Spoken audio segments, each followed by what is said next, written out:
Hey folks, Roland Martin here. I get to thinking, I'm looking at all the success I had on the tournament trail. I got to thinking about the tricks we used to play on each other. And one of the neatest, coolest tricks was I was in Tulsa at the time, and this guy, Don Butler, was in the Tulsa Bass Club, and we were fishing a tournament on Grand Lake. And Don was leading the points for the year in contention for Angler of the Year, and I was right there. I think I was maybe ahead of Don. And Don was thinking of every way in the world to mess me up and play tricks on me or something. So he came up with this brilliant idea to get me arrested on a fake marijuana charge. And what happened was there was this state policeman. I'm not going to mention his name because they might get in trouble for it. And he was dressed up in his uniform. He was a member of the Tulsa Bass Club, and he had his police car there. We were up at Grand Lake at the lodge at the state Oklahoma State Park Lodge. And anyway, we were all ready for this big tournament. Well, Don, just being the nasty little guy that he was just trying to think of every way in the world to unnerve me, to get me off my game. My game was pretty good back then. It was like 40 years ago. So what he did, he had Bill, the state policeman. They went into my room when I wasn't there, and they planted a bag of, I don't know if it was marijuana or not. I don't even know what marijuana looked like at the time. I wasn't a marijuana user. But they planted some little bag of, they said, marijuana. They put it in my suitcase. So anyway, that evening, just before the tournament started, Don and this policeman knocked on my door. And sure enough, there's this Oklahoma State policeman all dressed up in his uniform, pistols and badge and hat. And he says, "Yes, sir, Mr. Martin, I've had a report that you have some illegal drugs in your room." And I said, "Well, I don't have any illegal drugs. I mean, I didn't have any illegal drugs. I didn't put it, I don't take drugs. I've never taken drugs." "Oh, yeah, no, I don't have any drugs." He said, "Well, I'm going to have to come in and look." And sure enough, they go to my suitcase, open my suitcase. There's this bag of marijuana that Don Butler had put in there. He'd put it in my bag, or somebody had put it in the bag. I don't know if it's marijuana or not. And the policeman opened up the bag. "Yes, this is illegal marijuana. I'm going to have to arrest you. This is a felony." And I said, "What?" And he said, "Yeah, this is a big felony in the state of, this is punishable by prison time." And so I'm saying, "It's not my marijuana. I didn't have anything to do with it." He said, "That's what they all say. They all say that. Every single time we arrest somebody, they all say that it's not their drugs. That somebody put it there, that they planted it." I said, "They did. That's what happened. They planted it." And he said, "I hear it 1,000 times." So anyway, he handcuffed me. He took me back into the car. I'm just sweating bullets. I don't know what to do. I said, "This is a big plant. This is a big scam. Oh my God." The big tournament's the next day, and I'm just unraveled. And so anyway, he takes me out. He starts to drive away. He drives all the way out to the entrance of the main highway, and he stops. He turns around, drives back to the hotel, and there's all the members of the Tulsa Bass Club all standing there clapping. He gets out. He said, Don says, "It's just a scam. It's just a joke. It's just a trick." and Bill, the state policeman, he said, "Roland, I'm sorry I went along with this. It's not a real deal. You're not arrested. Okay, everything's fine."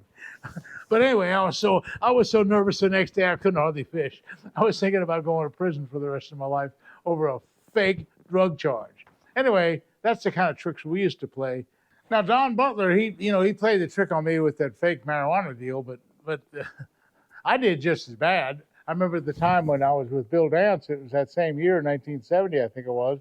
I was in Tulsa, and Bill Dance and I were fishing a lot together. In fact, we'd room together at the big tournament in Table Rock Lake. It wasn't Table Rock. It was the tournament before that. I forgot what it was. But I was trying to unnerve Bill a little bit, and he hates snakes. Bill Dance has a phobia against snakes. So Paul Chambliss is from Raleigh, North Carolina. Paul and I we were talking about how to mess Bill up. We found a snake, well, a little bitty snake. It was a little garter snake or something, and we put it in Bill's live well, in Bill's boat, in his boat. And so the next morning, Bill got out there to go fishing in the tournament. Well, one of the requirements in the tournament is that there's a live well check every morning everybody opens their live well to see if there's any fish, or the officials look in there. In this case, they opened his live well, and there's a snake in there. And Bill said, "Oh my God, it's a snake!" And it's just, and he didn't want to fool with it, and they didn't want to fool with it. Well, he's got to get the snake out, and so it was a big rigmarole getting that snake out. I don't know how he was trying to get it. Somebody came along and saw that it was just a garter snake, put some gloves on, reached in and grabbed it, and Bill didn't want to fool with it. It was just really, really, really bad deal. Well, then there was a time at another tournament that I was, and I probably told you about this before. We put a snake in Bill's bed, and that time, what happened? A little bitty green snake about that big. I put it in the bed, and we were pretending to go to sleep. Well, Bill gets in bed, and he's okay. It's Bill time, and I'm in the other bed, and everything's fine. And Bill gets in his bed, and the little green snake's in there. And I figured that the snake is just going to start slithering around and going to his legs, and he's going to feel it and feel it's a snake. He's going to go crazy. But nothing happened. He just goes to sleep, and I'm up all night thinking about it. I wonder where the snake is. Why is not Bill jumping out of bed? Why is Bill?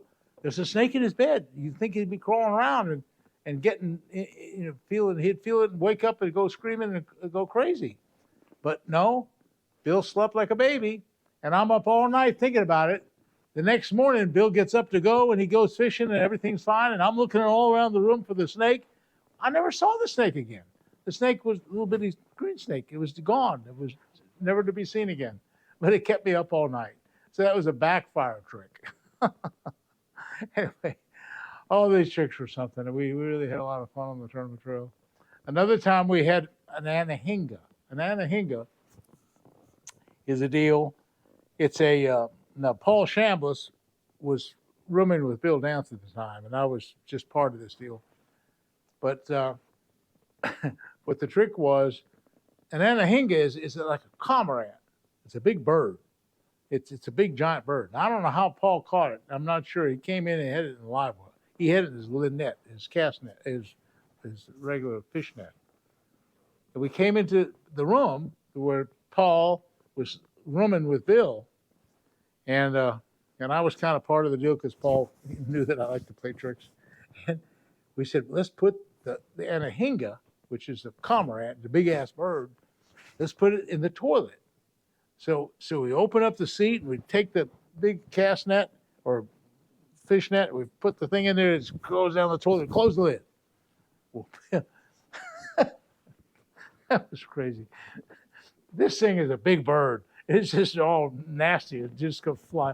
So anyway, Bill came in the afternoon about 4 or 5 o'clock after fishing the day. He goes to the bathroom. He opens up the toilet.